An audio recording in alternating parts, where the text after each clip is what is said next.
शुरू अल्लाह का नाम लेकर जो बड़ा मेहरबान निहायत रहम वाला है। ए पैगंबर सल्लल्लाहु अलैहि वसल्लम, जो औरत तुमसे अपने शौहर के बारे में बहस और जिदाल करती और अल्लाह से शिकायत रंजो मलाल करती थी, अल्लाह ने उसकी इल्तिजा सुन ली और अल्लाह तुम दोनों की गुफ्तगू सुन रहा था। कुछ शक नहीं कि अल्लाह सुनता है, देखता है। जो लोग तुम में से अपनी औरतों को मां कह देते हैं, वो उनकी माएं नहीं हो जाती। उनकी माएं तो वही हैं जिनके बदन से वो पैदा हुए।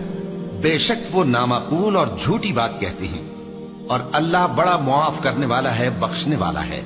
और जो लोग अपनी बीवियों को मां कह बैठे फिर अपने कौल से रुजू कर लें, तो उनको कुर्बत से पहले एक गुलाम आजाद करना जरूर है।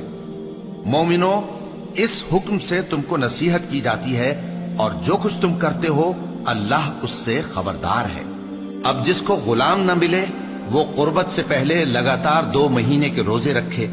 फिर जिसको इसका भी मकदूर न हो उसे 60 मोहताजों को खाना खिलाना चाहिए।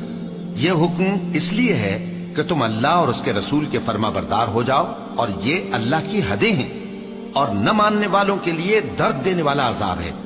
जो लोग अल्लाह और उसके रसूल की मुखालफत करते हैं वो उसी तरह जलील किए जाएंगे जिस तरह उनसे पहले लोग जलील किए गए थे, और हमने साफ साफ आयतें नाजिल कर दी हैं, और जो नहीं मानते उनको जिल्लत का अजाब होगा। जिस दिन अल्लाह उन सबको जिला उठाएगा तो जो काम वो करते रहे उनको जताएगा। अल्लाह ने वो सब काम लिखवा रखे हैं और ये उनको भूल गए हैं, और अल्लाह हर चीज से वाकिफ है। क्या तुमको मालूम नहीं कि जो कुछ आसमानों में है और जो कुछ जमीन में है अल्लाह को सब मालूम है।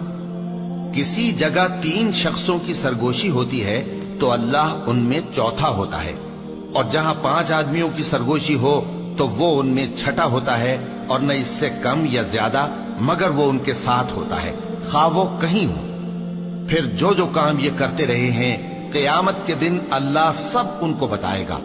बेशक अल्लाह हर चीज से वाकिफ है। ए पैगंबर सल्लल्लाहु अलैहि वसल्लम, क्या तुमने उन लोगों को नहीं देखा जिनको सरगोशियां करने से मना किया गया था, फिर जिस काम से मना किया गया था वही फिर करने लगे? और ये तो गुनाह और जुल्म और पैगंबर सल्लल्लाहु अलैहि वसल्लम की नाफरमानी की सरगोशियां करते हैं। और जब तुम्हारे पास आते हैं तो अल्लाह ताला के बताए हुए अल्फाज के बजाय दूसरे अल्फाज में तुम्हें दुआ देते हैं, और अपने दिल में कहते हैं कि अगर ये वाकई पैगंबर हैं तो जो कुछ हम कहते हैं अल्लाह हमें उसकी सजा क्यों नहीं देता। ए पैगंबर सल्लल्लाहु अलैहि वसल्लम, इनको दोज़ख ही की सजा काफी है, ये उसी में दाखिल होंगे और वो बुरी जगह है। मोमिनो, जब तुम आपस में सरगोशियां करने लगो तो गुनाह और ज्यादती और पैगंबर की नाफरमानी की बातें न करना, बल्कि नेकूकारी और परहेजगारी की बातें करना, और अल्लाह से जिसके सामने जमा किए जाओगे डरते रहना। मुनाफिकों की सरगोशियां तो शैतान के उकसाने से हैं, जो इसलिए की जाती हैं कि मोमिन उनसे रंजीदा हो, मगर अल्लाह के हुक्म के सिवा उनसे उन्हें कुछ नुकसान नहीं पहुंच सकता। तो मोमिनों को चाहिए कि अल्लाह ही पर भरोसा रखें। मोमिनों, जब तुमसे कहा जाए कि मजलिस में खुलकर बैठो तो खुलकर बैठा करो, अल्लाह तुमको कुशादगी बख्शेगा। और जब कहा जाए कि उठ खड़े हो तो उठ खड़े हुआ करो। जो लोग तुम में से ईमान लाए हैं और जिनको इल्म अता किया गया है, अल्लाह उनके दर्जे बुलंद करेगा, और अल्लाह तुम्हारे सब कामों से वाकिफ है। मोमिनो, जब तुम पैगंबर के कान में कोई बात कहो तो बात कहने से पहले मसाकीन को कुछ खैरात कर दिया करो। ये तुम्हारे लिए बहुत बेहतर और पाकीज़गी की बात है। और अगर खैरात तुमको मुयस्सर ना आए तो अल्लाह बख्शने वाला मेहरबान है। क्या तुम इससे कि पैगंबर के कान में कोई बात कहने से पहले खैरात करो डर गए? फिर जब तुमने ऐसा न किया और अल्लाह ने तुम्हें मुआफ कर दिया तो नमाज कायम करते रहो और ज़कात देते रहो, और अल्लाह और उसके रसूल सल्लल्लाहु अलैहि वसल्लम की फर्माबरदारी करते रहो, और जो कुछ तुम करते हो अल्लाह उससे खबरदार है। भला तुमने उन लोगों को नहीं देखा जो ऐसे लोगों से दोस्ती करते हैं जिन पर अल्लाह का गजब हुआ? वो न तुम में है न उनमें, और जानबूझकर झूठी बातों पर कस्में खाते हैं। अल्लाह ने उनके लिए सख्त अजाब तैयार कर रखा है। ये जो कुछ करते हैं यकीनन बुरा है। इन्होंने अपनी कस्मों को ढाल बना लिया है और लोगों को अल्लाह के रास्ते से रोक दिया है, सो इनके लिए जिल्लत का अजाब है। اللہ کے عذاب کے سامنے نہ تو ان کا مال ہی کچھ کام آئے گا اور نہ اولاد ہی کچھ فائدہ دے گی۔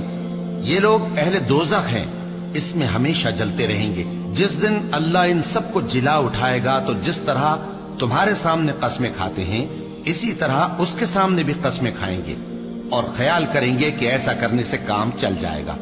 سنو، یہی تو ہیں جھوٹے۔ شیطان نے ان کو قابو میں کر لیا ہے اور اللہ کی یاد ان کو بھلا دی ہے۔ یہ لوگ شیطان کا ٹولہ ہے، اور سن رکھو کہ شیطان کا ٹولہ ہی نقصان اٹھانے والا ہے۔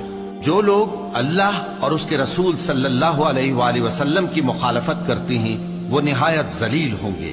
اللہ نے یہ بات لکھ دی ہے کہ میں اور میرے پیغمبر ضرور غالب رہیں گے۔ بے شک اللہ زور آور ہے، صاحب اقتدار ہے۔ جو لوگ اللہ پر اور روز قیامت پر ایمان رکھتے ہیں تم ان کو اللہ اور اس کے رسول صلی اللہ علیہ وآلہ وسلم کے دشمنوں سے دوستی کرتے ہوئے نہ دیکھو گے، خواہ وہ ان کے باپ یا بیٹے یا بھائی یا خاندان ہی کے لوگ ہوں۔ یہ وہ لوگ ہیں جن کے دلوں میں اللہ نے ایمان کو نقش کر دیا ہے اور اپنے فیض سے ان کی مدد کی ہے، اور وہ ان کو بہشتوں میں جن کے نیچے نہریں بہ رہی ہیں داخل کرے گا، جن میں وہ ہمیشہ رہیں گے۔ اللہ ان سے خوش اور وہ اللہ سے خوش۔ یہی لوگ اللہ کی جماعت والے ہیں۔ سن رکھو کہ اللہ کی جماعت والے ہی کامیاب ہوں گے۔